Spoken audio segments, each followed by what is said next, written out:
साथियों, अगर आप भी है समस्याओं से परेशान तो आपको यहाँ मिलेगा समाधान। आज हम आप लोगों को वास्तु टिप्स बताने वाले हैं।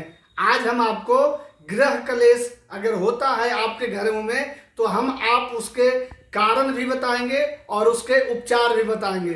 तो मित्रों, हमारे वीडियो में लास्ट तक बने रहें कि आखिर वास्तु दोष कहाँ कहाँ से हमारे घर में बनता है और आखिर बनता है तो उसका निदान क्या है, उसका उपचार क्या है। तो इस तरह की तमाम जानकारी हम आप लोगों को आज बताएंगे कि वास्तु दोष कहाँ कहाँ से बनता है और उसका क्या क्या प्रक्रिया है और उसका क्या क्या उपचार है। तो हम लोग चलते हैं वास्तु के पास। तो अगर आपके घर में किसी भी घर में अग्निकोण बोला जाए तो पूरब और दक्षिण, ईस्ट साउथ का कोण, जिसको अग्निकोण कहते हैं। अग्निकोण अगर आपके घर में खराब है तो आपके घर में हमेशा कलह कलेश, लड़ाई झगड़ा, हमेशा इस तरह का प्रॉब्लम हो सकता है। आपके घर में अगर अग्निकोण आपका खराब है तो आपके घर में कलह कलेश, लड़ाई झगड़ा, इस तरह की तमाम तरह के परेशानियां आपके जीवन में रह सकता है। आपके आस पड़ोस से झगड़े हो सकते हैं, आपके पारिवारिक झगड़े हो सकते हैं, आपके व्यापार में प्रॉब्लम आ सकता है अगर आपका अग्निकोण खराब है। तो अब चलते हैं हम लोग नैऋत्य कोण। अगर नैऋत्य कोण अगर कोई खराबी है, आपका नैऋत्य कोण अच्छे से नहीं बना हुआ है, या नैऋत्य कोण में कोई प्रॉब्लम है, या नैऋत्य कोण में कुछ इफेक्ट हो गया हो, जैसे बाथरूम डाल दिए हो, कुछ भी कर दिए हो, अगर नैऋत्य कोण आपका खराब है तो आपके घर में जो गृह मालिक होंगे, जो गृह स्वामी होंगे, वो हमेशा पीड़ित होंगे।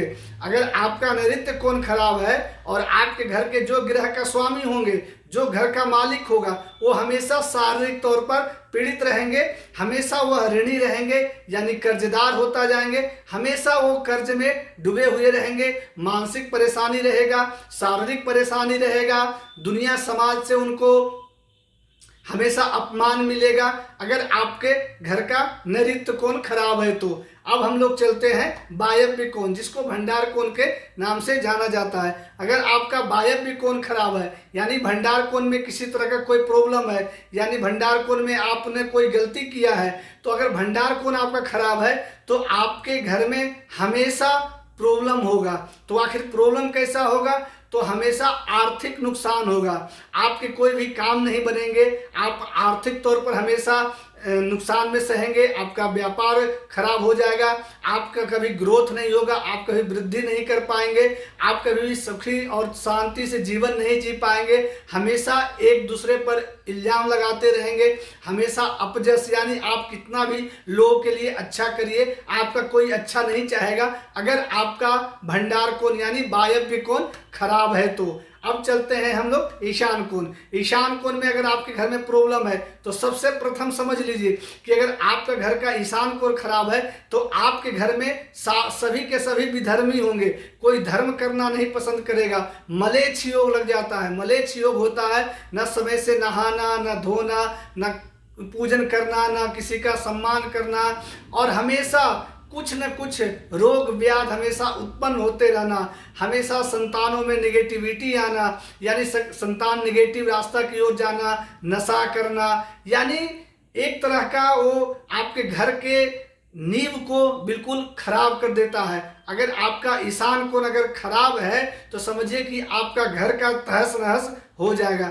अब खराबी क्या क्या हो, तो जैसे जो हमारे चारों कोण होते हैं, अग्निकोण, नैऋत्य कोण, भंडार कोण, ईशान कोण, ये चारों कोण, और एक पांचवा जो होता है वो घर का ब्रह्म स्थान, जिसको हम लोग गांव घर में आंगन के नाम से जानते हैं, उसको ब्रह्म स्थान। अगर इन 5 जगहों में अगर आपने लेटरिन बाथरूम बनाए हो, अगर कोना में किसी प्रकार का कोई इन्फेक्शन डाले हो, कोई डिजाइनिंग डाले हो, घर के कोना को गोल कर दिए हो, अगर इस तरह का कोई प्रॉब्लम किए हैं तो आपको ये सब सारे संबंधित प्रॉब्लम आपको परेशान कर सकता है।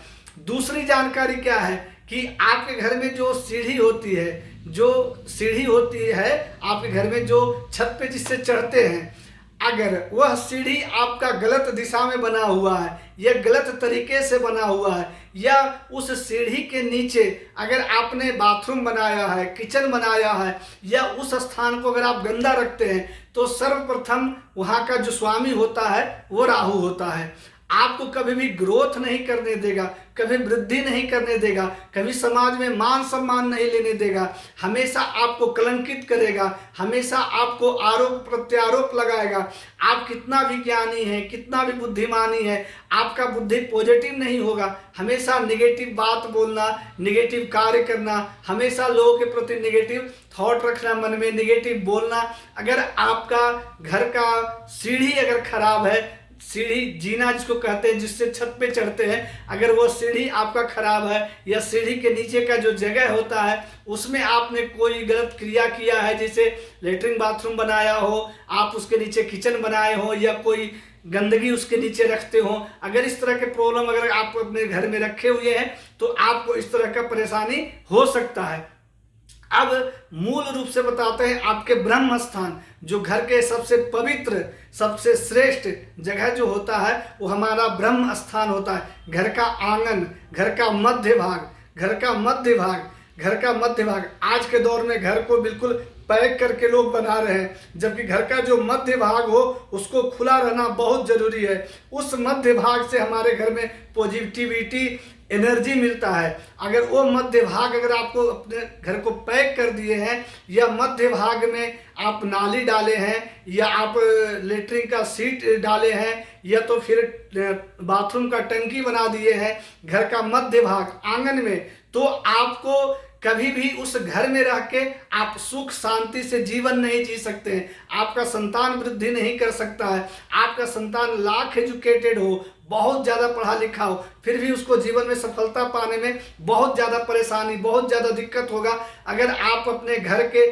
मध्य भाग में, यानी घर के मध्य भाग में जहाँ ब्रह्म स्थान कहा जाता है, बीच में अगर आपने टंकी दिया हो या नाला दिया हो, या कुछ भी अगर गंदगी आप ब्रह्म स्थान पर लाए हैं, तो सबसे उसका नेगेटिव प्रभाव आपके संतानों पे जाता है। दूसरी चीज़ है कि अगर आप घर का मध्य भाग को खराब किए हैं, यानी बीच को खराब किए हैं, तो नेचुरली है कि आपके बच्चों पर पितृदोष लग जाता है, क्योंकि ब्रह्म स्थान को खराब करने से बच्चों में पितृदोष पाया जाता है। अब सबसे बड़ा प्रॉब्लम हम लोग के पास आ रहा है कि आखिर पूजा घर कहाँ पे दें।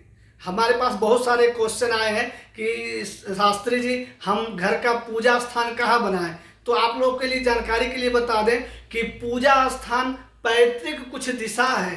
कुछ गांव में, कुछ घरों में, कुछ जगहों पर पैतृक दिशा चलता आ रहा है। तो जिस गांव में, जिस दिशा में जहाँ पे है वहीं पर पूजा स्थान देना चाहिए। कभी भी अपने ऊपर रिस्क लेकर और समाज से परे, यानी समाज से अलग कभी भी पूजा स्थान नहीं बनाना चाहिए। अगर आप समाज से दूर, कहीं दूर में घर बना रहे हैं, तो हाँ, वो आप अपने डिजाइन के अनुसार आप ईशान कोण में अपना पूजा स्थान बना सकते हैं। लेकिन अगर आप गांव में हैं, घर में हैं, समाज के बीच हैं, तो जो समाज में पूजा स्थान जहां दिया गया है आपके गांव घर में, वहीं पे आप पूजा स्थान बना सकते हैं। अगर आप उसके विपरीत अगर बनाते हैं तो आपको भी परेशानी हो सकता है। इसलिए जहां गांव, घर, समाज में जहां पूजा स्थान पहले से चलता आ रहा है, आपको पूजा स्थान वही बनाना चाहिए। और अगर आप अपने गांव, समाज से हट के कहीं घर बना रहे हैं,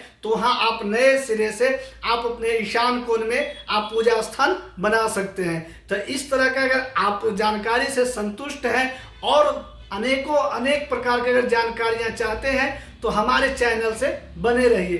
तब तक राधे राधे।